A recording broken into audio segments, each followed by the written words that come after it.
The Discriminating Gamer, the board game review show that is not afraid to get political. The Addams Family was superior to the Munsters in every way.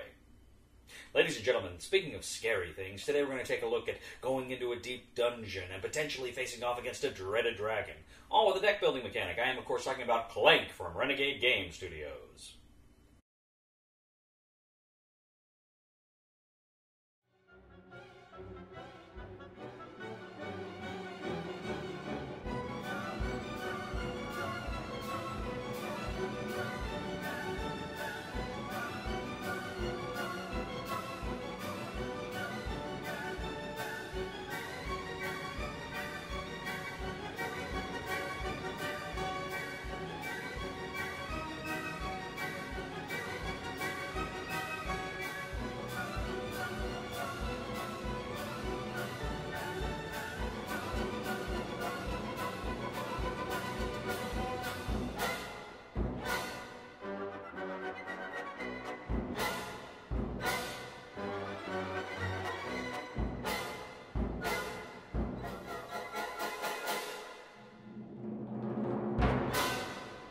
In Clank from Renegade Game Studios, 2 to 4 players descend from a castle into the deep, deep depths in search of a dragon's treasure.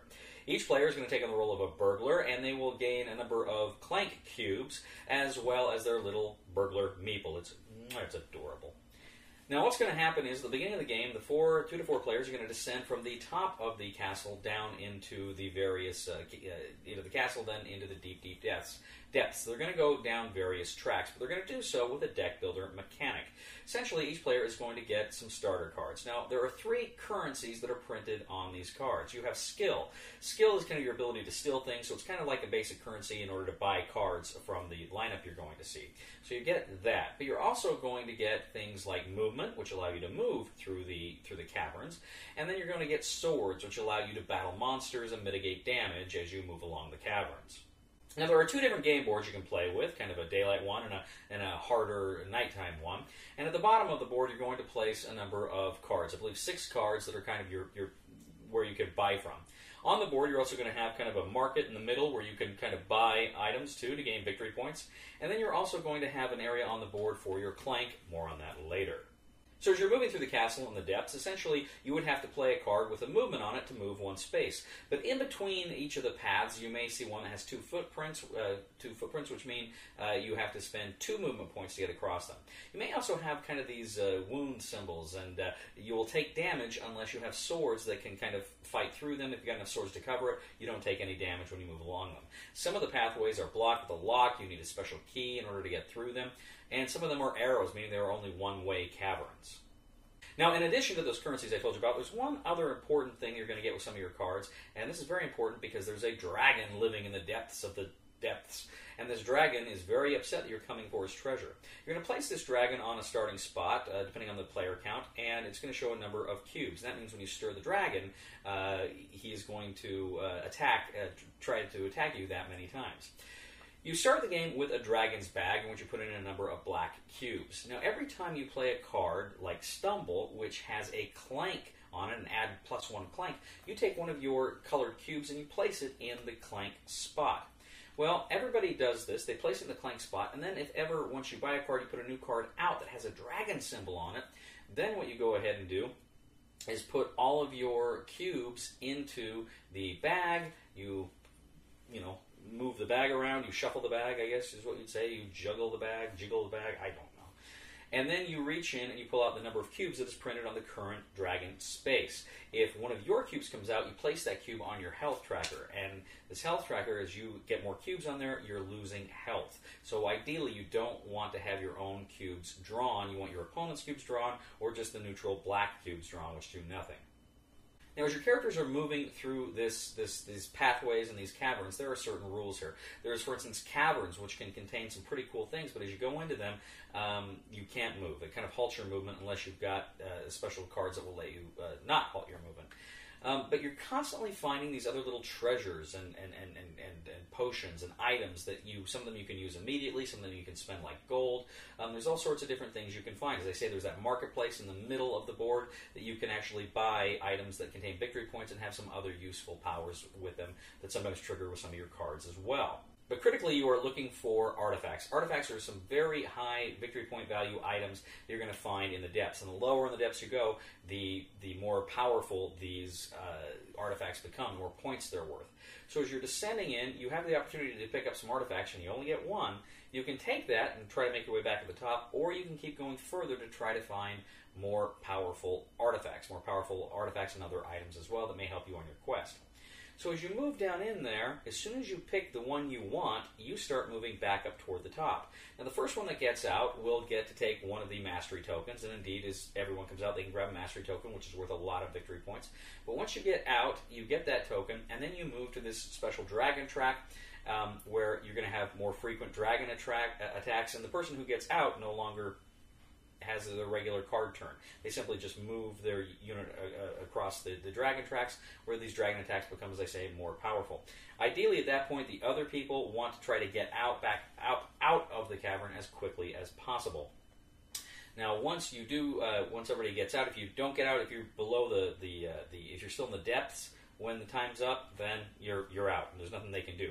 If you get further up, if you're in the castle area, then you're not out. Your victory points still count, but of course you didn't get the mastery token. Some other things work against you.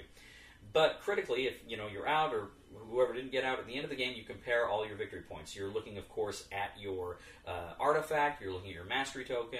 You're looking at any items or cards that maybe give you victory points, and then of course you're also adding your coins. Whatever gold you found also count toward your victory points, and whoever has the most victory points at that point wins.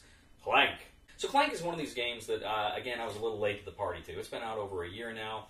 I was at SaltCon last year, 2017, and they had copies, and I was really interested in them, but they were sold out before I got a chance to take a look at it. But it is it's one of those games that just everybody was just blown away with it. And I have to tell you, I'm a huge fan of board games that have deck building mechanics. I love it when it's not just about deck building, but it's there's that board game component. Of course, I'm thinking of Trains or Time of Crisis or games like that can successfully integrate deck building mechanics.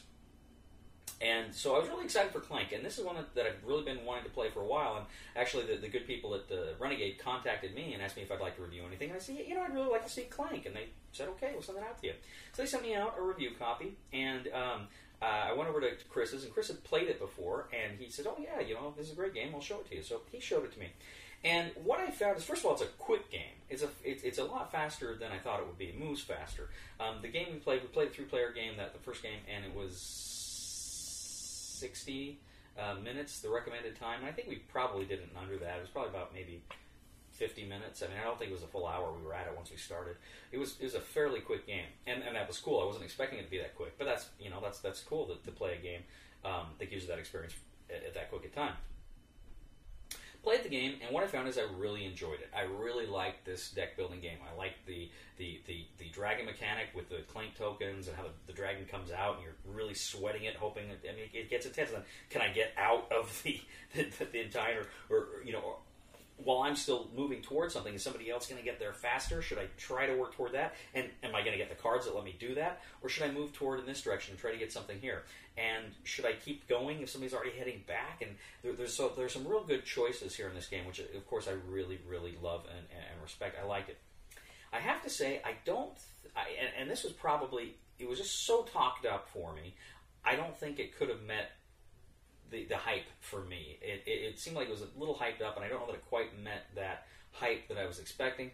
But still, having said it, I did enjoy this game very much. I think this is a fantastic deck builder, adventure board game. It was just a ton of fun. We really enjoyed it. Like I say, Chris had played before. It was a big lot of fun with him. Ray, I think it was his first time, he loved the game as well. So we all got a kick out of this one. So the recommendation for the Discriminating Gamer for Clank from Renegade Game Studios is buy it.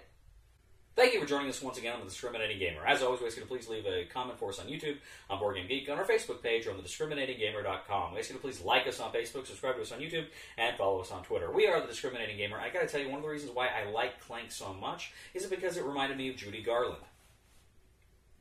Clank, clank, clank with the trolley. Ding, ding, ding goes the bell. I'm never gonna make it in show business. Somebody help me on my feet again, and I don't know where I'm going, and I